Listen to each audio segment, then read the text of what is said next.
আসসালামু আলাইকুম প্রিয় শিক্ষার্থীরা, আমি তোমাদের প্রীতি আপু 10 মিনিট স্কুলের বায়োলজি শিক্ষক। আজকে তোমাদের জন্য আরেকটা বায়োলজির ভিডিও নিয়ে চলে এসেছি। আজকে আমরা পড়ব জিন নিয়ে। এই টপিকের মধ্যে আমরা জানবো জিন কি, অপেরণ কি, আর এই টপিক থেকে কিভাবে এমসিকিউ এবং সিকিউ আসে সেটাও কিন্তু জেনে নিব। চলো আর দেরি না করে চলে আসি। এখন আমরা একটু ভেবে দেখি। আমরা খেয়াল করেছি আমাদের কিন্তু বাবা মায়ের সাথে বৈশিষ্ট্য অনেক কিছু মিলে। দেখা যায় আমি দেখতে আমার বাবার মতো হয়েছি, আবার দেখা যায় আমার হাতে নখগুলো আমার মায়ের মতো। সো এরকম কিছু জিনিসপত্র আমি শুধু আমার ক্ষেত্রে না, এরকম দেখবা তোমাদের নিজেদের ক্ষেত্রে এরকম অনেক কিছু দেখা যায় বাবা মার সাথে মিলে যায়।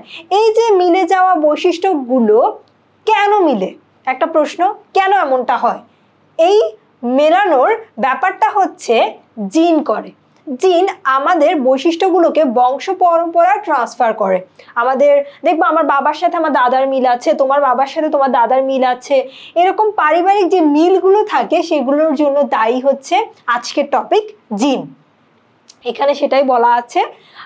এখন চারিত্রিক বৈশিষ্ট্যগুলো এভাবে মিলে যাওয়ার পেছনে যার বড় ভূমিকা আছে সেটাই হচ্ছে কি আমাদের এই গুরুত্বপূর্ণ টপিক জিন। বংশগতির মূল একক হচ্ছে জিন। বংশগতির মূল একক তাহলে কে? জিন। এখন জানতে হবে এই যে জিন জিন বলছি, এটা কি আমরা ভয় পাই যে ওই জিনটাকে বোঝাচ্ছি? অবশ্যই না। শুনতে সেম লাগলেও কিন্তু এটা সেটা না। এটা কি? এই জিনটা প্রথম আবিষ্কার করেন কে? প্রথম আবিষ্কার করেন গ্রেগর জোহান ম্যান্ডেল। কিন্তু উনি যখন আবিষ্কার করলেন উনি কিন্তু এর নাম জিন বলতে পারেননি। উনি কোথায় দেখেছে? মটরশুঁটি নিয়ে যখন গবেষণা করছিল তখন উনি একটা বাহক কণা বা হচ্ছে ফ্যাক্টর লক্ষ্য করেন যেটা কিনা এই কাজটা করছে, বৈশিষ্ট্য সেম করার ক্ষেত্রে গুরুত্বপূর্ণ ভূমিকা পালন করছে। তিনি কিন্তু এটাকে জিন বলতে পারেননি, তিনি বলেছেন ফ্যাক্টর বা বাহক কণা। পরবর্তীতে যিনি এর নাম জিন বলেছেন তিনি কে জানো? জোহানসেন। নাম দুটো একটু সেম লাগলেও কিন্তু সেম না। জোহানসেন এইটা নাম করেছে কি, এই ফ্যাক্টরটার নাম করেছে জিন। এরপর তো গবেষণা শুরুই হয়ে গেল। তারপর দেখো মর্গান কি করলো? কোষের ক্রোমোজোমে অবস্থিত এই জিনটা কোথায় অবস্থিত এটাও বের করে ফেললো। জিন নিয়ে কথা বলতেছি, বাবা মার সাথে বাচ্চা কাচ্চা চেহারা মিলে যাচ্ছে, কিন্তু জানি না জিনটা কোথায় আছে। এখন এই যে মর্গান কি করলো? এটাও বের করে ফেললো। জিনটা থাকে কোথায়? থাকে হচ্ছে ক্রোমোজোমে। থাকে হচ্ছে কোথায়? ক্রোমোজোমে। এরপর আবার আরেকজন বিজ্ঞানী গোবিন্দ খরানা কি করলো? উনি হচ্ছে একটা কৃত্রিম জিন তৈরি করে। চিন্তা করো, গবেষণাটা শুধুমাত্র যাচ্ছে, চলছে, এটা শেষ হচ্ছে না। এখনো অনেক গবেষণা হচ্ছে জিন নিয়ে, কারণ জিন কিন্তু অনেক ইম্পর্টেন্ট একটা টপিক। করতে করতে তিনি নোবেল পুরস্কার পেয়ে গেলেন। সো আমাদের অ্যাডমিশন টেস্টের জন্য জিন টপিকটা অনেক ইম্পর্টেন্ট। প্লাস এইচএসসিতে এমসিকিউ এখান থেকে আসে। প্রত্যেকটা বিজ্ঞানী কখন কি করেছে এই জিনিসটা একটু জানবা। সালটা মনে না থাকলেও তুমি স্কিপ করতে পারো, বাট কোন বিজ্ঞানী কি করেছে জিনের পেছনে সেটা কিন্তু আমাদের অবশ্যই জানতে হবে। এখন জিন কোথায় থাকে এটা তো জেনে ফেললাম। ক্রোমোজোমে জিন থাকছে। এখন ধরো এটা যদি একটা ক্রোমোজোম হয়, ঠিক আছে? আচ্ছা, আর একটু সুন্দর করে আঁকি। দেখো, এটা একটা ক্রোমোজোম, ঠিক আছে? এটা একটা ক্রোমোজোম। এই ক্রোমোজোমের এখানে একটা জিন থাকছে, এখানে একটা জিন থাকছে, এখানে একটা জিন থাকছে, ধরো এখানে একটা জিন থাকছে, ঠিক আছে? এই যে জায়গাগুলো, জিন থাকার এই যে জায়গাগুলো, এই জায়গাটাকে কি বলা হচ্ছে? ইয়েলো কালারটা কি? জিন ধরলাম, ঠিক আছে? ইয়েলো কালারটা হচ্ছে জিন। এখন এই জিনটা যেই জায়গাতে থাকছে এই জায়গাটাকে কি বলা হচ্ছে? লোকাস। এই জায়গাটাকে বলা হচ্ছে লোকাস। জিন যেই জায়গাতে অবস্থান করে, জিন ক্রোমোজোমের যেই জায়গাতে অবস্থান করে সেটাকে বলা হয় লোকাস। এখন আমরা জায়গাটা চিনে ফেললাম, এখন তো জানতে হবে এত জিন কথা বলছি, এখন এটাকে একটু ভালো করে জানতে হবে জিনিসটা কি, জিন ব্যাপারটা কি। জানি জিন কি করে, কিন্তু জিন কি, অ্যাকচুয়ালি কি সেটা তো জানতে হবে। চলো এক একজন বিজ্ঞানী এক একভাবে ব্যাখ্যা করেছেন। একটা ব্যাখ্যা কি, একটা হচ্ছে এক জিন এক এনজাইম, অর্থাৎ একটা জিন থেকে একটা এনজাইম তৈরি হচ্ছে। ঠিক আছে, একটা জিন থেকে একটা এনজাইম তৈরি হচ্ছে। কিন্তু আমরা যখন এনজাইম নিয়ে পড়াশোনা করব আমরা জানবো এনজাইম শুধুমাত্র প্রোটিন দিয়ে তৈরি হয় না। এনজাইমে কি কি থাকে? নর্মালি এনজাইম প্রোটিন দিয়ে তৈরি হয়, কিন্তু অনেক এনজাইম আছে যেখানে যেখানে প্রোটিন এর সাথে নন প্রোটিন পার্ট থাকে। ঠিক আছে, প্রোটিনের সাথে নন প্রোটিন পার্ট থাকে, এরকম অনেক এনজাইম আছে। ঠিক আছে, অনেক এনজাইম আছে যেখানে প্রোটিন আছে নন প্রোটিন আছে। ঠিক আছে, সো একটা এনজাইম থেকে একটা জিন থেকে একটা এনজাইম তৈরি হওয়া ব্যাপারটা সম্পূর্ণভাবে সত্য বলা যাচ্ছে না, কারণ যেসব এনজাইমে এরকম নন প্রোটিন থাকছে সেই পার্টটুকু কিন্তু জিন থেকে তৈরি হতে পারছে না। ঠিক আছে, এই জন্য তারা মতবাদটাকে চেঞ্জ করে ফেললো। চেঞ্জ করে কি বললো, এই যে দেখো পরিমার্জন করে বললো এক জিন এক পলিপেপটাইড চেইন, এক জিন এক পলিপেপটাইড চেইন। তার মানে এখন মোর স্পেসিফিক, পলিপেপটাইড চেইন থেকে কি তৈরি হয়? প্রোটিন তৈরি হয়। পলিপেপটাইড চেইন থেকে কি তৈরি হয়? প্রোটিন তৈরি হয়। ঠিক আছে, এই যে দেখো এনজাইম এবং প্রোটিন অণু জিন কর্তৃক সৃষ্টি হয়। তাহলে জিন কি তৈরি করছে? জিন তৈরি করছে প্রোটিন। জিন থেকে কি তৈরি হচ্ছে? প্রোটিন তৈরি হচ্ছে। মাঝখানে পলিপেপটাইড, আর পলিপেপটাইড থেকে প্রোটিন তৈরি হচ্ছে। এখন জিন থেকে যে প্রোটিন তৈরি হচ্ছে, প্রোটিনের কাজ কি? প্রোটিন হচ্ছে আমাদের জীবনের ভাষা। প্রোটিনের কাজ কি? প্রোটিন হচ্ছে আমাদের জীবনের ভাষা, আমাদের জীবনের ভাষা, ল্যাঙ্গুয়েজ অফ লাইফ। ঠিক আছে, প্রোটিন হচ্ছে আমাদের জীবনের ভাষা। ব্যাপারটা কি, আমাদের যে প্রকাশভঙ্গি বা আমাদের এই যে বৈশিষ্ট্যগুলো বললাম, এই সবগুলো বৈশিষ্ট্যের মাধ্যমেই তো আমাদের জীবনটা প্রকাশিত হয়। ঠিক না? আমি কেমন বা হচ্ছে আমাকে দেখতে কেমন লাগছে, এই সবগুলো ব্যাপার, এই সবগুলো বৈশিষ্ট্য বহন করছে কে? প্রোটিন। আর প্রোটিন তৈরি হতে হেল্প করছে কে? জিন। আলটিমেটলি আমাদের সব বৈশিষ্ট্য নিয়ন্ত্রণ করছে কে? জিন। ঠিক আছে, এখন আমাদের এটা বললাম এমসিকিউর জন্য ইম্পর্টেন্ট। দেখো সিকল সেল হিমোগ্লোবিন, এখানে কতগুলো? 600 অ্যামিনো অ্যাসিড নিয়ে গঠিত। এই হিমোগ্লোবিনটা 600 অ্যামিনো অ্যাসিড নিয়ে গঠিত, যেটা নিয়ে কাজ করার পর এই প্রোটিনে 600 অ্যামিনো অ্যাসিড একটি নির্দিষ্ট সাজ, একটা সুন্দর সাজের মাধ্যমে হচ্ছে গুছানো অবস্থায় এই অ্যামিনো অ্যাসিডগুলো থাকে। ঠিক আছে, এই অ্যামিনো অ্যাসিডগুলো থাকে। এখানে একটা ইম্পর্টেন্ট এমসিকিউ আছে, 600 অ্যামিনো অ্যাসিড মনে রাখতে হবে। বোঝার যে জিনিসটা বুঝিয়ে ফেলেছি, এমসিকিউ গুলো আলাদাভাবে মনে রাখতে হবে। এখন দেখি, মানে এতক্ষণ আমরা যা যা কাজ করলাম, জিন কি কি করে সবকিছু জেনে ফেললাম, এখন পর্যন্ত অ্যাকচুয়ালি জিন জিনিসটা কি সেটা বের করতে পারলাম না। আসো এখন হয়তো পারবো। দেখি কি বললো। ক্রোমোজোমে, বিশেষ করে সুগঠিত নিউক্লিয়াসের ক্রোমোজোমে প্রোটিন এবং ডিএনএ দুটি উপাদান থাকে। অর্থাৎ আমরা যখনই ক্রোমোজোম বলবো, ক্রোমোজোম টপিকটা পড়েছি আমরা প্রথম চ্যাপ্টারে, ক্রোমোজোম নিয়ে বিশাল আলোচনা করেছি। সেখানে আমরা দেখেছি ক্রোমোজোম দুইটা জিনিস নিয়ে তৈরি হয়। কি? ডিএনএ আর হিস্টোন প্রোটিন। ডিএনএ আর হিস্টোন প্রোটিন। এখন আমার প্রশ্ন হচ্ছে, আমরা জানি, প্রথমে জেনেছি কি? জেনেছি ক্রোমোজোমে জিন থাকে। প্রথমে জেনেছি ক্রোমোজোমে জিন থাকে। এখন ক্রোমোজোমে ঠিক কোন পার্টটাতে জিন থাকে? প্রোটিনে থাকে নাকি হচ্ছে ডিএনএতে থাকে? একটু আগে আবার পড়ে আসলাম জিন থেকে প্রোটিন তৈরি হচ্ছে। সো এখানে কিছু কনফিউশন হয়ে গেল, এখানে এটা একটু ক্লিয়ার করি। আমরা জিন থেকে প্রোটিন তৈরি হচ্ছে এটা জানি, কিন্তু ক্রোমোজোমে দুটো উপাদানই আছে।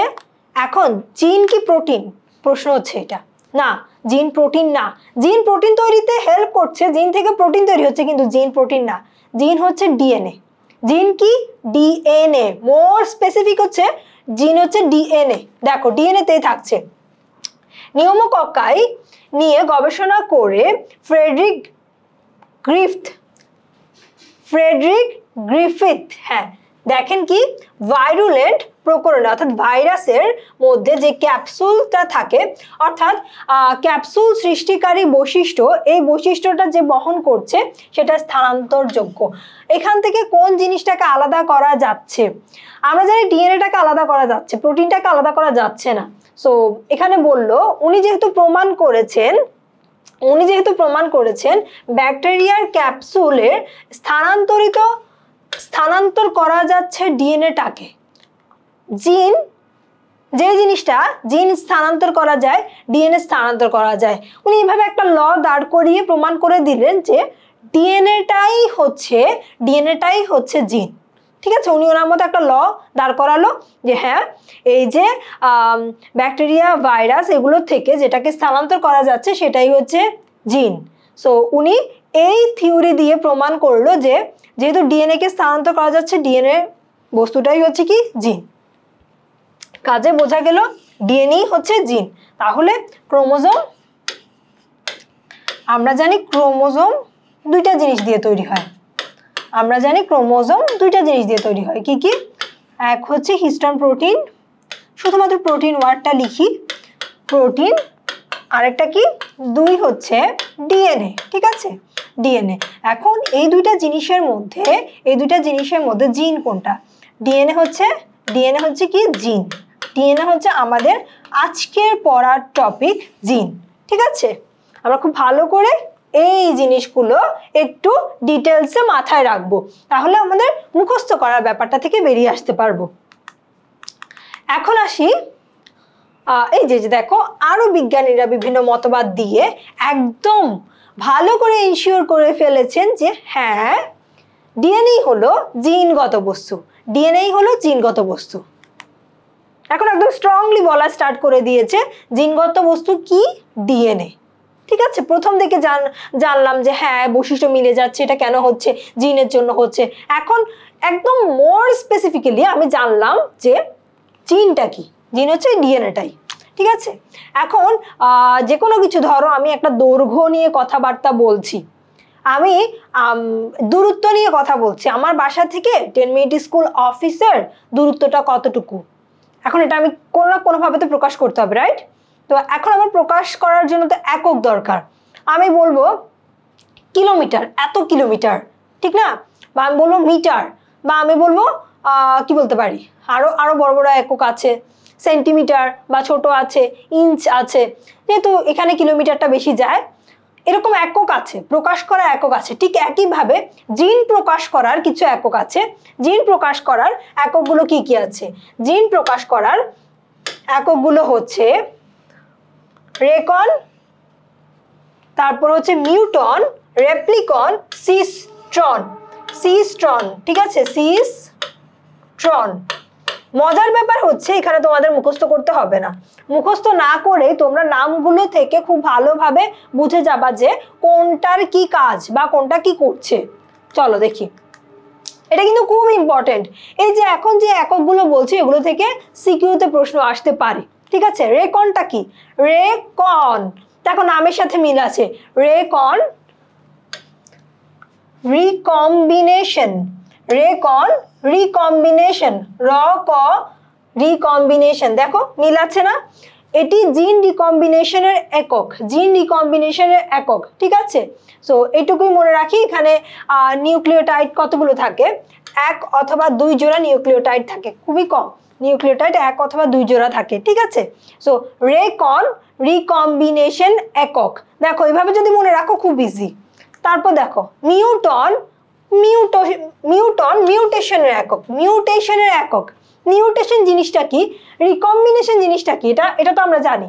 ধরো আমার হাতে এখানে একটা পেন আছে, ঠিক আছে, এই পেন আর একটা স্লাইড চেঞ্জার। এখন এই পেন আর স্লাইড চেঞ্জার, পেনের এইটুকু অংশ কেটে ফেললাম, স্লাইড চেঞ্জারের এইটুকু অংশ কেটে ফেললাম, কেটে দুটো অ্যাড করে দিলাম, অ্যাড করে এগুলো পরিচর্যা করা স্টার্ট করে দিলাম। পরবর্তীতে আমার কাছে এমন একটা নতুন ডিভাইস চলে আসলো যেটার এক মাথায় থাকবে পেন, আরেক মাথায় থাকবে কি? আরেক মাথায় থাকবে স্লাইড চেঞ্জার। এরকম আমার দুটা জিনিস হাতে নিয়ে কষ্ট করে তোমাদের পড়াতে হচ্ছে না। ঠিক আছে। সো এটা হচ্ছে রিকম্বিনেশন। এরকম অনেকগুলো জিনিসকে একত্রিত করে কম্বাইন্ড করে যেটা নতুন জিনিসটা তৈরি করা হচ্ছে। আমরা জেনেটিক ইঞ্জিনিয়ারিংয়ে এরকম রিকম্বিনেশনের অনেক কিছু পড়ি। সো এটার যে এককটা, এখানে যে জিনটা কাজ করছে সেটা কি, সেটাই হচ্ছে রেকন। ঠিক আছে। তারপর মিউটন, মিউটেশনের একক। কিসের মিউটেশনের একক?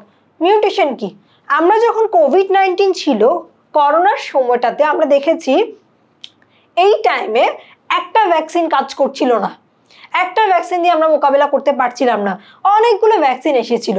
কারণটা কি? করোনাই তো, একটাই তো না। তো এটার জন্য কেন এতবার ভ্যাকসিন চেঞ্জ করতে হচ্ছে? কারণ এটা নিজের বৈশিষ্ট্যগুলো চেঞ্জ করে ফেলতেছে। ধরো এখন মানুষের ক্ষেত্রে যদি বলি, আমি এতদিন ধরে মাছ মাংস খেতাম, ঠিক আছে, কিন্তু আমার কেন জানি আমি একটা আর্টিকেল পড়লাম যেটা পড়ে মনে হলো মাছ মাংস খেলে আমার বুদ্ধি কমে যাবে।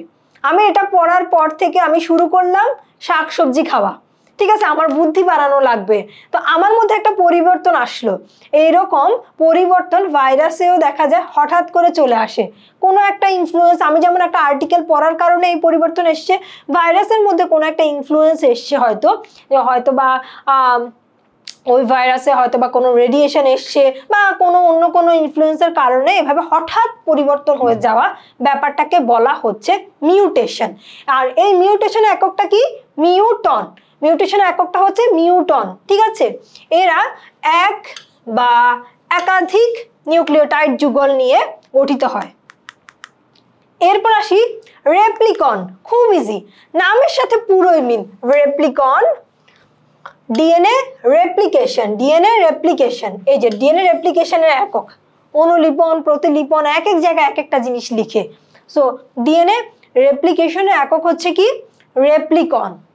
তারপর হচ্ছে সিস্ট্রন। আচ্ছা এটা ঠিক করে দেই, সিস্ট্রন, সিস্ট্রন, সিস্ট্রন, সিস্ট্রন, এই যে এখন ঠিক আছে, সিস্ট্রন।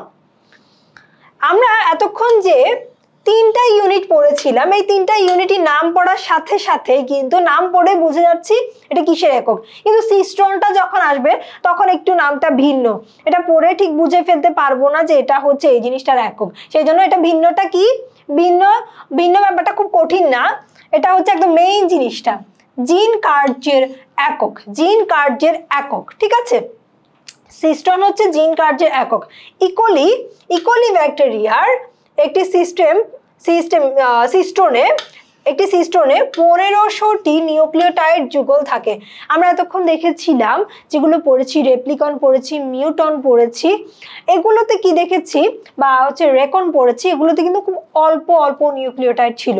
কিন্তু সিস্টোনে এসে আমরা দেখতে পাচ্ছি একটা এক্সাম্পল, এখানে ইকোলি ব্যাকটেরিয়াতে 1500 নিউক্লিওটাইড একত্রিত হয়ে তারপর হচ্ছে জিন তৈরি করছে।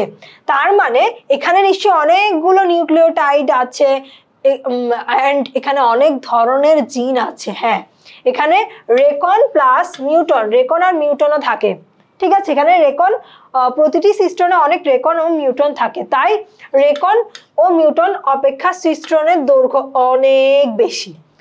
সো আমরা এখানে এই জিনিসটাও বলতে পারি, সিস্টনের ক্ষেত্রে আমরা আলাদা করে যে কথাগুলো বলতে পারি, সিস্টনটা কি তাহলে, এটা হচ্ছে কি একদম নাম যেটা, যাকে পড়ছি সেটাই। দেখো জিনের মানে জিন কার্যের একক, এখানে কি জিন কার্যের একক, জিন কার্যের একক, ঠিক আছে, জিন কার্যের একক একটা। 2 নম্বর কাজ হচ্ছে সিস্টনের একটা জিনিস কি, সিস্টন ইকুয়ালস টু রেকন প্লাস মিউটন, রেকন প্লাস মিউটন। দেখো সিস্টনে অনেক রেকন আর মিউটনও কিন্তু থাকে। সো এইভাবে আমরা সিস্টনটা মনে রাখি, সিস্টনটাও কিন্তু ইজি। এরকম 4টা প্রকাশভঙ্গি থাকে জিনের, আমরা এই 4টা একক নিয়ে জেনে ফেললাম। এখন দেখি এখানে কি বললো। আচ্ছা, লোকাসের ব্যাপারটা দেখলাম, এখানে হচ্ছে জিনের কিছু বৈশিষ্ট্য দেওয়া হলো। জিনের কিছু বৈশিষ্ট্য দেখো, জিনটা কি? এতক্ষণ কিন্তু আমরা এই জিনিসটা বুঝে ফেলেছি, জিন মানে ডিএনএ কে বোঝাচ্ছে। সো আমরা কিন্তু অলরেডি জানি ডিএনএ হচ্ছে একটা নিউক্লিক অ্যাসিড, ডিএনএ আরএনএ এরা কি নিউক্লিক অ্যাসিড। আর নিউক্লিক অ্যাসিডগুলো কি নিয়ে তৈরি হয়? নিউক্লিওটাইড নিয়ে তৈরি হয়। এই জন্যই একটু আগে যখন রেকন, রেপ্লিকন, মিউটন, সিস্ট্রন দেখেছি, সিস্ট্রন খুব কিছুক্ষণ আগেই দেখলাম আমরা সিস্ট্রনে 1500টা নিউক্লিওটাইড থাকে, তার মানে এভাবে নিউক্লিক অ্যাসিড দিয়ে গঠিত হয়। এরা প্রকৃত কোষের ক্রোমোজোমে অবস্থান করে আর এদের অবস্থানের জায়গাটাকে বলা হয় লোকাস, ঠিক আছে। আর আদি কোষের নিউক্লিয় বস্তু বা প্লাজমিডে থাকে, আদি কোষের নিউক্লিয় বস্তু বা প্লাজমিডে থাকে, ঠিক আছে। এইটা অনেক ইম্পর্টেন্ট, গুরুত্বপূর্ণ একটা লাইন এমসিকিউ এর জন্য। এটি জীবের প্রকরণ, ভ্যারাইটি বা পরিব্যক্তিতে, আচ্ছা মিউটেশন, যেটা মিউটেশন ইংলিশটা একটু কঠিন, পরিব্যক্তি, কিন্তু বাংলাটাই আমরা বেশি সচরাচর ইউজ করি, দেখা যাবে। তারপর ইংলিশটা বলতে বলতে বাংলাটা আর জানা না, বাংলাটাও দেখে নাও, ঠিক আছে। মিউটেশনে মুখ্য ভূমিকা পালন করে, পরিব্যক্তিতে গুরুত্বপূর্ণ ভূমিকা পালন করছে। আরো কিছু বৈশিষ্ট্য আছে, এটা হচ্ছে হ্যাঁ বংশানুক্রমে ওইভাবে হচ্ছে যাচ্ছে। তারপর হচ্ছে জীবের এক একটি বৈশিষ্ট্যের জন্য এক বা একাধিক জিন দায়ী। ধরো এই যে আমার চুলের কালার আমার মায়ের চুলের কালারের মতো হলো, এই বৈশিষ্ট্যটা শুধুমাত্র একটা জিনও কিন্তু কন্ট্রোল করতে পারে, অথবা অনেকগুলো জিন কন্ট্রোল করতে পারে। আবার এমনও হতে পারে যে আমার চোখের কালারটা আর আমার বাবার চোখের কালারটা সেম হয়ে গেল। এই ব্যাপারটা এবং তোমার হচ্ছে আরো হচ্ছে কি বলবো, হ্যাঁ আমার চেহারা আমার বাবার মতো মিলে, ঠিক আছে। এই দুইটা বৈশিষ্ট্য একটা জিনের সাথে লিঙ্কেজ হতে পারে, একটা জিন একসাথে হচ্ছে এই দুইটা বৈশিষ্ট্য কন্ট্রোল করছে, এরকম হতে পারে। এই কথাটাই হচ্ছে এখানে বলা হচ্ছে। একটি ক্রোমোজোমে অসংখ্য জিন থাকে, ঠিক আছে। আর এদের সজ্জাটা কেমন হয়? রৈখিক সজ্জাক্রম। আচ্ছা এখন আসি, এটা অনেক important, HSC MCQ plus admission, ঠিক আছে। অ্যাডমিশন এটা কিন্তু অনেক ইম্পর্টেন্ট। এই যে এখন যে জায়গাটা পড়াবো, একটু আগে যেটা রেকন, রেপ্লিকন, মিউটন, সিস্ট্রন পড়ালাম, সেটা যেমন অনেক ইম্পর্টেন্ট, এই জায়গাটা অনেক ইম্পর্টেন্ট। দেখো লিথাল জিন, বিভিন্ন ধরনের জিন আছে, একটু আগে পড়েছি জিন প্রকাশের ইউনিট, এখন পড়বো কি কি টাইপের জিন আছে। লিথাল জিন হচ্ছে কি মেরে ফেলবে, একদম মেরে ফেলবে। দেখো যে জিনের বহিঃপ্রকাশের কারণে জীবের মৃত্যু হয় তাকে কি বলে? লিথাল জিন, ঠিক আছে, মেরে ফেলা। তারপর হচ্ছে অনকোজিন, তোমরা দেখবা হসপিটালগুলোতে অনকোলজি একটা ডিপার্টমেন্ট থাকে, অনকোলজি। আমাদের হসপিটালে অনকোলজি ডিপার্টমেন্টটা হচ্ছে অনেক সুন্দর। অনকোলজি ডিপার্টমেন্টে যারা থাকে, যে পেশেন্টগুলো থাকে, তাদেরকে বলা হয়, যে পেশেন্টগুলো থাকে তারা কেন থাকে? তারা থাকে হচ্ছে ক্যান্সারের ট্রিটমেন্টের জন্য। আর যে ডাক্তার হচ্ছে অনকোলজি বিষয় নিয়ে পড়াশোনা করেছেন, তিনি হচ্ছে অনকোলজিস্ট। দেখো এতগুলো কথা বললাম ক্যান্সার শব্দটার সাথে রিলেশন, এটা মাথায় দেওয়ার জন্য। সো এই জিনের কারণে ক্যান্সার রোগ সৃষ্টি হয়, ঠিক আছে। সেক্স ক্রোমোজোমাল জিন, আমরা জানি সেক্স ক্রোমোজোম আছে দুইটা টাইপের, একটা হচ্ছে এক্স আর একটা হচ্ছে ওয়াই, ঠিক আছে। ক্রোমোজোমের যেসব জিন বহন করে, আচ্ছা এখন যখন সেক্স ক্রোমোজোমগুলো এক্স ওয়াই এইসব জিনগুলো যে ক্রোমোজোমটা বহন করছে বা যারা হচ্ছে এগুলো বহন করার ক্ষেত্রে গুরুত্বপূর্ণ ভূমিকা পালন করছে, তাদেরকে আমরা বলছি সেক্স ক্রোমোজোমাল জিন। এখানে আছে কি হিমোফিলিয়া আর বর্ণান্ধতা, ঠিক আছে, হিমোফিলিয়া আর বর্ণান্ধতা। আমরা যখন এই দুইটা ডিজিজ নিয়ে পড়াশোনা করব, আমাদের জেনেটিক ইঞ্জিনিয়ারিং এর একটা চ্যাপ্টার আছে, জেনেটিক্স নিয়ে একটা চ্যাপ্টার আছে, আমাদের হচ্ছে তোমার বায়োলজি সেকেন্ড পেপারে জেনেটিক্স নিয়ে একটা চ্যাপ্টার আছে, ওখানে বিভিন্ন ধরনের অসুখের কথা আছে, রোগের কথা আছে। তখন আমরা দেখতে পাবো হিমোফিলিয়া, বর্ণান্ধতা, বর্ণান্ধতা হলে সব ধরনের রং দেখতে পায় না, হিমোফিলিয়া হলে দেখা যায় হচ্ছে কি মেয়েরা হয় বেশি ক্যারিয়ার আর ছেলেরা হচ্ছে আক্রান্ত হয়, এই পড়াশোনাগুলো আমরা তখন করতে পারবো। ঠিক আছে, তারপর হচ্ছে কি ট্রান্সজিন।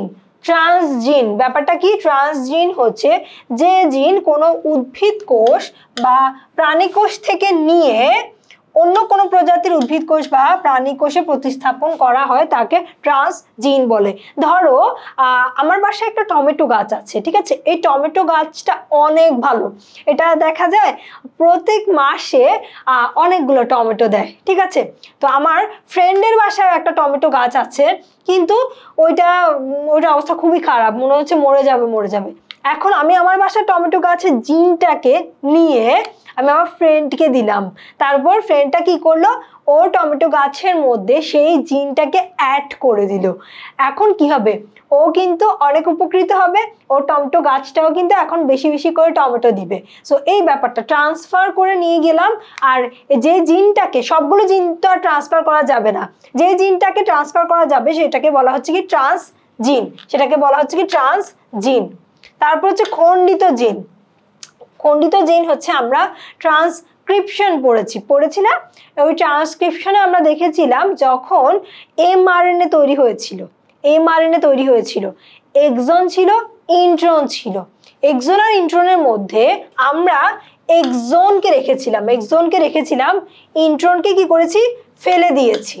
কারণ এক্সন কি ছিল, আচ্ছা, কারণ এক্সনই ছিল আমাদের কি প্রোটিনের অংশ, আর ইন্ট্রনটা ছিল আমাদের জন্য অপ্রয়োজনীয়, যেটা কিনা বাধা দিচ্ছিল, আমাদের প্রোটিন তৈরিতে বাধা দিচ্ছিল। সো এরকম ছোট জিন, ছোট এক্সন ইন্ট্রন এই ছোট জিনগুলোকে খণ্ডিত জিন বলা হচ্ছে। তারপর আসি সিওডোজিন। সিওডোজিন মানে হচ্ছে কি, এরা ডিএনএ যে অংশ নিষ্ক্রিয় থাকে বা জিনের যে অংশ থেকে কোনো পলিপেপটাইড তৈরি হয় না তাকে কি বলা হয়, সিওডোজিন, সুডোজিন বা ছদ্মবেশী জিন। মানে জিন, নর্মালি জিনের কাজ একটাই, জিন কি করছে, জিন হচ্ছে প্রোটিন তৈরি করতে হেল্প করছে। এখন জিন যখন তার কাজ করতে পারবে না, যখন সে নিষ্ক্রিয় হয়ে থাকবে, তখন তাকে তো আসলে জিন বলা যাবে না। মানুষ যদি মানবিকতা না দেখায়, মানুষকে কি বলা হয়, পশু বলা হয়, ঠিক না? তার মধ্যে মানবিকতা নেই, তাহলে তার মানুষ হওয়াটা ব্যর্থ, সার্থকতা নেই। তাহলে সিওডোজিনের জিন হওয়ার সার্থকতা নেই, তখন তারা কি সিওডোজিন। অটোজোমাল জিন হচ্ছে, দেখো, অটোজোম যেসব জিন ধারণ করে, অটোজোম আমরা দেখেছি সেক্স ক্রোমোজোম আর অটোজোম, দুইটা টাইপের ক্রোমোজোম আছে। এক্স আর ওয়াই ছাড়া বাকি যতগুলো ক্রোমোজোম আছে সবগুলো কি অটোজোম, দেহকোষ তৈরিতে হেল্প করছে। ঠিক আছে, সো এই যে অটোজোমে যে জিনগুলো আছে সেগুলোকে কি বলা হচ্ছে, অটোজোমাল জিন। মানুষের মাথার টাক, বন্ডনেস, এলবিনিজম, আচ্ছা, এই জিনিসগুলো হচ্ছে কি অটোজোমাল জিনের কারণে হচ্ছে। তারপর আরো আছে বিভিন্ন ধরনের জিন আছে, যেমন হচ্ছে কি হোলাড্রিক জিন, এটা হচ্ছে কি ওয়াই ক্রোমোজোম যেসব জিন বহন করে সেগুলো হোলাড্রিক জিন।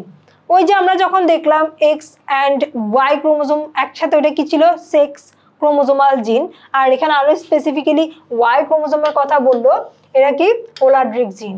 তারপর হচ্ছে লিঙ্কড জিন, যখন দুটো জিন কোনো ক্রোমোজোমে একই সঙ্গে অবস্থান করে, মানে ধরো ওই সময়ের মতোই দেখাই, এটা হচ্ছে একটা ক্রোমোজোম, ঠিক আছে, এই ক্রোমোজোমের মধ্যে এখানে একটা জিন, এখানে একটা জিন, এখানে একটা জিন, এখানে একটা জিন, এখানে একটা জিন, ঠিক আছে, তো এখানে আরেকটা জিন আছে, ঠিক আছে, এখানে আরো একটা জিন আছে, এরা আবার আলাদা অবস্থান করতে পারে না, এরা যেমন একটা একটা করে অবস্থান করছে, এরা আলাদা অবস্থান করতে পারে না, এরা দুটো একসাথে অবস্থান করছে। মানে এখানে আমি চাইলে একটা দিতে পারবো না, দিতে গেলে আমার আরো একটা দিতে হবে, ঠিক আছে, একসাথে আরো একটা দিতে হবে, এভাবে দুটো একসাথে অবস্থান করছে, তাদেরকে আমরা কি বলবো, লিঙ্কড, মানে একটার সাথে আরেকটা লিঙ্কড, সংযুক্ত, ঠিক আছে, স্বাধীনভাবে সঞ্চারিত হয় না, তখন তাদেরকে আমরা লিঙ্কড জিন বলি। তারপর এখানে কি বললো, এখন নতুন আরেকটা শব্দ এসছে, কি এসছে দেখি তো নতুন শব্দটা। নতুন শব্দটা হচ্ছে জিনোম। জিনোম কি? জিনোম কি? জিনোম নিয়ে পড়াশোনা করতেছে এরকম অনেক কথাবার্তা শুনবা। জিনোম কি? জিনোম হচ্ছে দেখো এক সেট ক্রোমোজোমে বিদ্যমান সকল জিনের সমষ্টিকে বলে। ধরো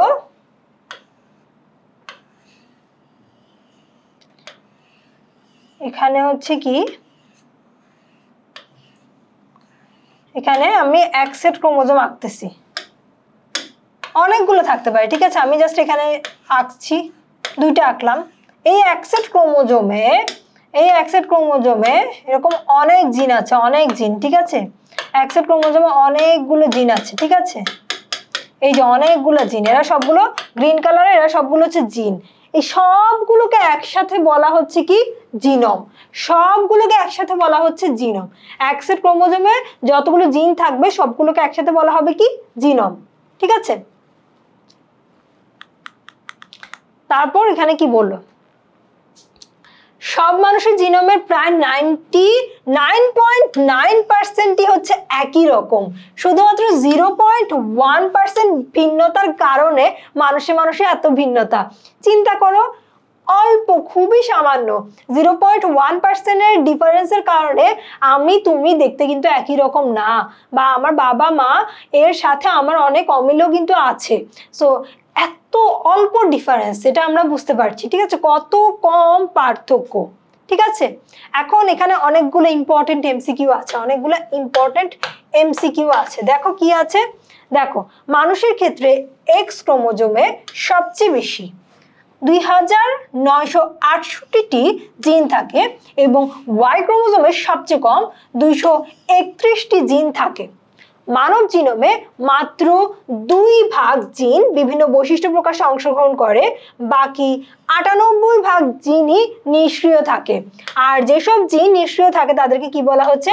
জাঙ্ক জিন। জাঙ্ক জিন ইম্পর্টেন্ট, যেসব জিন নিষ্ক্রিয় থাকে তাদেরকে বলা হচ্ছে জাঙ্ক জিন। আচ্ছা, মানুষের জিনের সাথে শিম্পাঞ্জির জিনের 98 ভাগ এবং গরিলার জিনোমের 97 ভাগ মিল আছে। এজন্য দেখবা শিম্পাঞ্জি আর গরিলার সাথে মানুষের অনেক মিল আছে, ওদের কাজকর্ম, ওদের বৈশিষ্ট্য অনেক কিছুতে মিল আছে, কারণ এদের জিনের মধ্যে কিন্তু 98 ভাগ 97 ভাগই মানুষের সাথে মিলে যায়। এখানে এমসিকিউ গুলো অনেক ইম্পর্টেন্ট, এই স্লাইডে যে এমসিকিউ গুলো ছিল এগুলো ইম্পর্টেন্ট। আচ্ছা, এখন আসি, দেখো ওই যে একটু আগে একটা কথা বললাম, দেখো জিনের বড় ধরনের পরিবর্তন জীবের বৈশিষ্ট্য প্রকাশ পায়। প্রকৃতকোষী, যে প্রকৃতকোষী আর আদিকোষীর কিছু কথাবার্তা আছে। প্রকৃতকোষী জীবের জিনে কোডিং আর নন কোডিং অংশ থাকে, ঠিক আছে, অর্থাৎ একটা পার্ট জিনের মধ্যে, ধরো এটা হচ্ছে একটা জিন, মানে ছোট্ট সেই গোল্লার জিনটাকে একটু আমি এইভাবে করে আঁকালাম। এই জিনের মধ্যে ইয়েলো পার্টটা হচ্ছে কি? কোডিং। হোয়াইট পার্টটা হচ্ছে কি? নন কোডিং। আবার ইয়েলো পার্টটা হচ্ছে কোডিং। আমি এটাকে ট্রান্সক্রাইব করতে পারছি বা এটাকে কোড করতে পারছি, ঠিক আছে। তো এরকম হচ্ছে কিছু পার্ট থাকবে কি, এরকম কিছু পার্ট থাকবে কোডিং আর কিছু পার্ট থাকবে নন কোডিং, ঠিক আছে, কোডিং আর নন কোডিং, কোডিং আর নন কোডিং। এখন যেই পার্টটাকে আমি কোড করতে পারছি, কোডিং পার্ট, যে পার্টটাকে কোড করতে পারছি সেটাকে বলা হচ্ছে কি? সেটাকে বলা হচ্ছে এক্সন। কোডিং পার্টটাকে এক্সন বলা হচ্ছে, আর যেটাকে করতে পারছি না সেটাকে ইন্ট্রন বলা হচ্ছে। এক্সন কেবল প্রোটিন সংশ্লেষণে অংশগ্রহণ করে, যেটাকে আমি কোড করতে পারবো সেটাই তো আলটিমেটলি আমার যে মেইন টার্গেট, প্রোটিন তৈরি করা। জিন থেকে মেইন টার্গেট হচ্ছে প্রোটিন তৈরি করা, এই প্রোটিনটা তৈরি করতে পারবে, ইন্ট্রনটা পারবে না, বরং বাধা দিবে, তাই ইন্ট্রনকে কি করতে হয়? ফেলে দিতে হয়। আচ্ছা, এখন এখানেও কিছু এমসিকিউ আছে, এগুলো আমরা পড়বো। স্তন্যপায়ী প্রাণীদের কোষে 50,000-এর অধিক জিন থাকতে পারে, এটা অনেক নির্দিষ্ট থাকে, কতগুলো থাকবে এগুলো সবই নির্দিষ্ট থাকে। আচ্ছা, দেখো এ পর্যন্ত হিসাবকৃত ক্ষুদ্রতম জিনে 51টি নিউক্লিওটাইড এবং বৃহত্তম জিনে 40,000টি নিউক্লিওটাইড ঠিক আছে রেকর্ড আছে। মানুষের ক্ষেত্রে এক্স ক্রোমোজোমে সবচেয়ে বেশি, একটু আগে বলেছিলাম 2968টি, আর ওয়াই ক্রোমোজোমে 231টি জিন থাকে, আর ওয়াই এর সবচেয়ে কম থাকে। এই যে এক্সন আর ইন্ট্রনের কথা বলেছি, দেখো এক্সন ইন্ট্রন, এক্সনের মধ্যে কি সংকেত বহন করে, এই যে এতক্ষণ বললাম এক্সন কিন্তু সংকেত বহন করে, আর ইন্ট্রন কিছু না। ইন্ট্রনটা হচ্ছে ওগাস, এটাকে ফেলাই দিব, কোনো কাজ কাম নাই, ঠিক আছে। তো এদেরকে কি বলা হচ্ছে? স্প্লিট জিন, বা ওই যে দেখেছিলাম আমরা খণ্ডিত জিন, স্প্লিট জিন বা হচ্ছে খণ্ডিত জিন। তো এখানে আরো কিছু কথাবার্তা আছে, এটা আমাদের পড়তে হবে। হিউম্যান জিনোমের ক্ষেত্রে আমরা দেখেছি মানুষের জিনোমে 2900 মিলিয়ন নিউক্লিওটাইড থাকে, প্রায় 30,000 জিনের উপস্থিতিতে রেকর্ড করা হয়েছে, 30,000, ঠিক আছে, 30,000, ঠিক আছে। এগুলো এমসিকিউর জন্য ইম্পর্টেন্ট, জিন পার্টটা আসলে তোমাদের এমসিকিউর জন্য বেশি ইম্পর্টেন্ট, এটা পুরোটা এমসিকিউ। দেখো ল্যাকটোজ অপেরনের গাঠনিক জিন 3টি, আর ট্রিপ্টোফ্যানের গাঠনিক জিন 5টি। ল্যাকটোজ অপেরনের গাঠনিক জিন কয়টা? 3টি, আর ট্রিপ্টোফ্যানের হচ্ছে কি 5টি। সিকল সেল হিমোগ্লোবিনে 600টি অ্যামিনো অ্যাসিড থাকে। ড্রসোফিলা নামক মাছির চোখের রং প্রায় 20টি জিন দ্বারা নিয়ন্ত্রিত। অ্যালবিনো মানুষের দেহের চামড়া, চুলের রং একটি মাত্র জিনের মিউটেশনের ফলে সৃষ্টি হয়। কোনো ভাইরাসের জিন যেমন টিএমভি ভাইরাস আরএনএ দিয়ে গঠিত, এই জন্য এই যে দেখো কোনো ভাইরাসের জিন কি হয়? আরএনএ দিয়ে তৈরি। আমরা তো এমনিতে শিখে আসলাম জিনটা কি দিয়ে তৈরি হচ্ছে, জিনটা হচ্ছে ডিএনএ, বাট এক্সেপশন আছে, পৃথিবীর সব জায়গায় এক্সেপশন থাকে, এখানেও এক্সেপশন আছে। যেমন টিএমভি ভাইরাসে ডিএনএ না, টিএমভি ভাইরাসে জিনটা হচ্ছে কি আরএনএ। এখন দেখি, আমরা এতক্ষণ প্রকৃত কোষে জিন প্রকাশটা দেখে ফেলেছি, এখন দেখব আদি কোষে কিভাবে জিন প্রকাশ হয়। আদি কোষে জিন প্রকাশ হয় কিভাবে? দেখো যেভাবে হয় সেটা হচ্ছে একটা মডেলের মাধ্যমে প্রকাশ করা হয়েছে, অপেরন মডেল, ঠিক আছে। এখন আদি কোষে জিন প্রকাশের ইউনিটকে বলা হয় অপেরন। দেখো অপেরন, এখানে অপেরনের মধ্যে কি থাকে, এটা কিন্তু ইম্পর্টেন্ট, অপেরন ইম্পর্টেন্ট, সিকিউর জন্য ইম্পর্টেন্ট। একটি গাঠনিক জিন, তার সাথে চালক জিন, তার সাথে নিয়ন্ত্রক জিন, তার সাথে উদ্দীপক জিন নিয়ে 4টা, ঠিক আছে, এই 4টা সম্মিলিতভাবে তৈরি করছে কি? অপেরন। আর এটা কি? অপেরন হচ্ছে আদি কোষে জিন প্রকাশের ইউনিট। আদি কোষে জিন প্রকাশের ইউনিট হচ্ছে কে?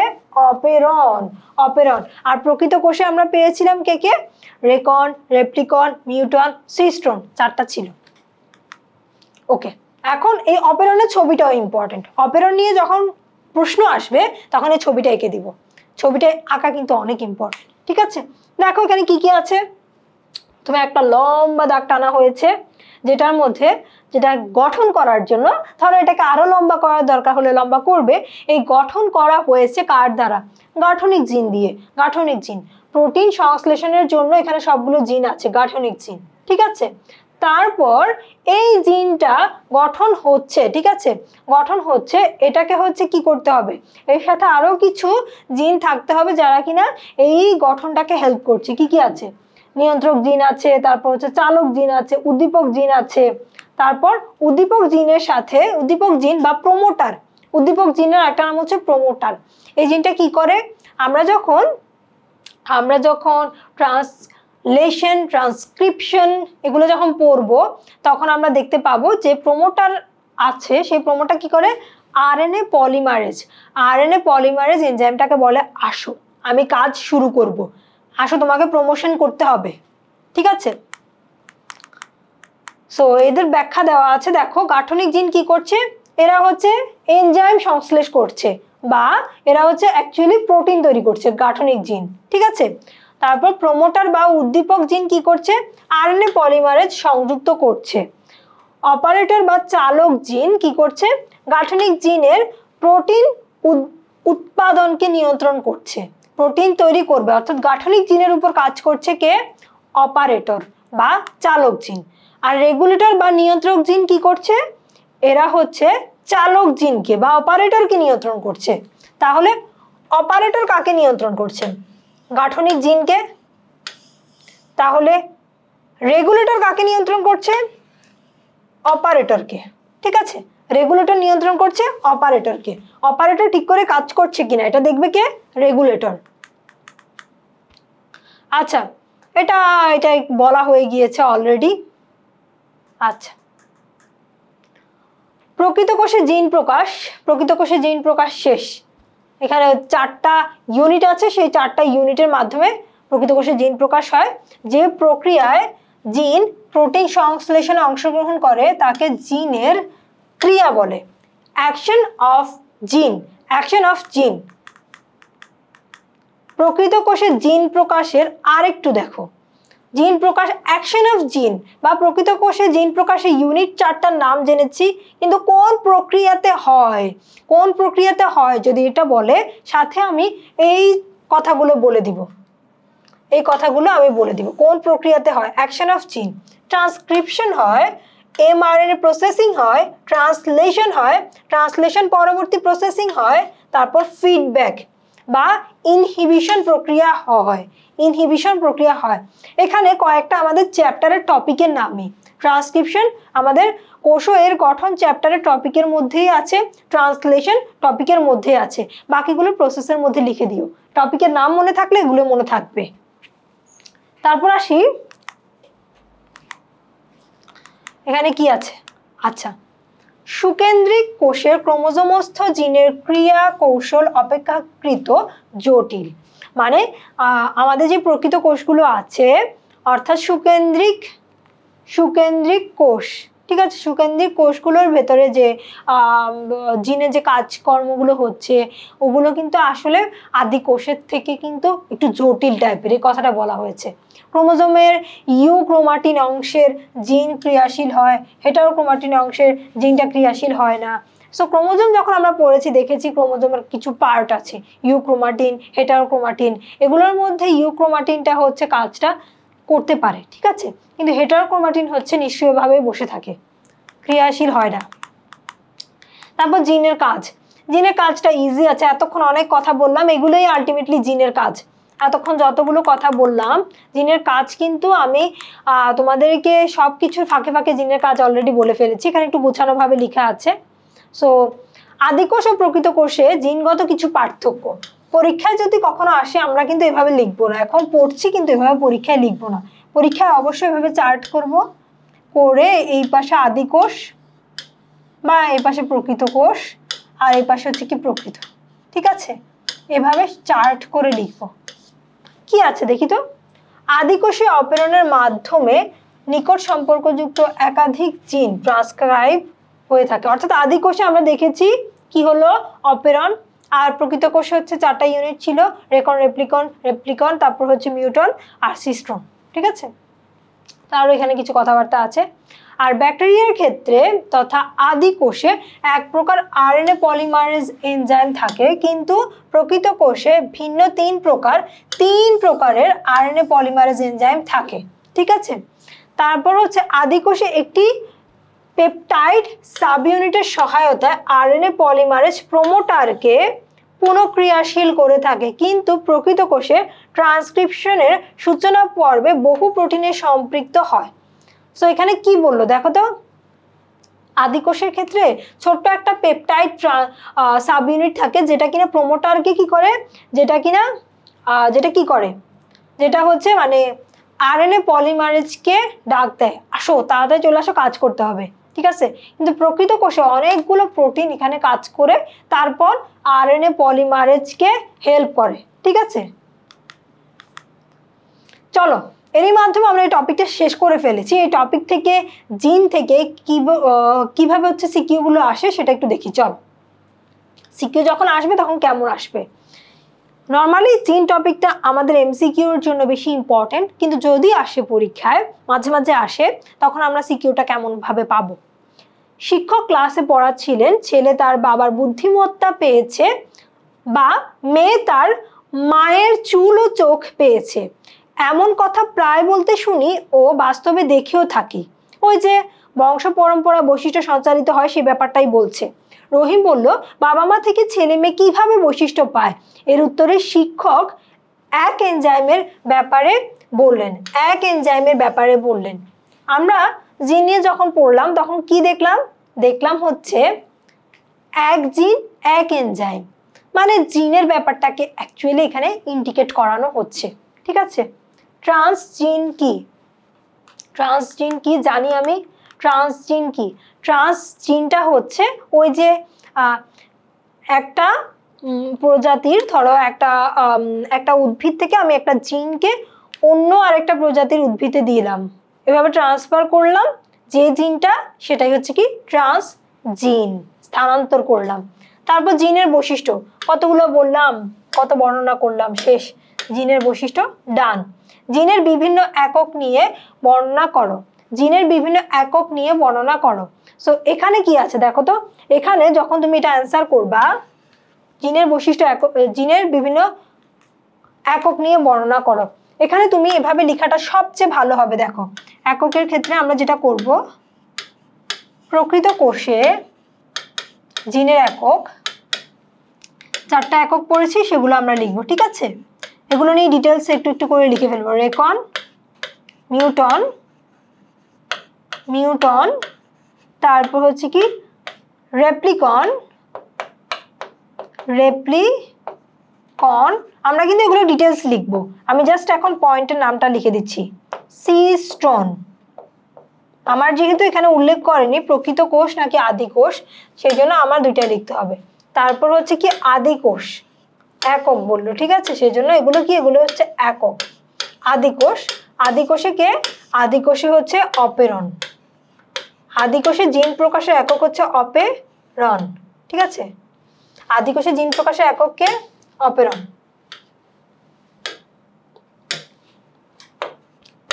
ঠিক আছে, এগুলোর ভেতরে একটু বর্ণনা করব, অল্প অল্প করে, এক লাইন করে বর্ণনা করে দিব।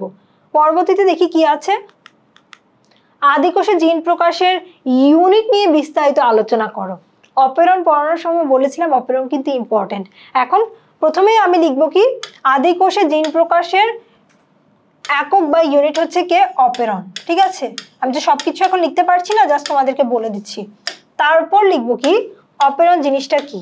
হ্যাঁ, অপেরনের মধ্যে কি কি আছে এখানে আমি লিখবো। অপেরনে অনেকগুলো পার্ট আছে, কি কি আছে, ওই যে গাঠনিক জিন থাকে, তারপর 4টা পার্ট থাকে, তারপর হচ্ছে কি অপারেটর জিন থাকে, তারপর রেগুলেটর থাকে, তারপর আরো কি থাকে, তারপর ওই যে 4টা পার্ট থাকে না, তারপর প্রমোটার থাকে। এগুলো সবগুলো নিয়ে একটু করে লিখবো। তারপর যে বড় একটা ছবি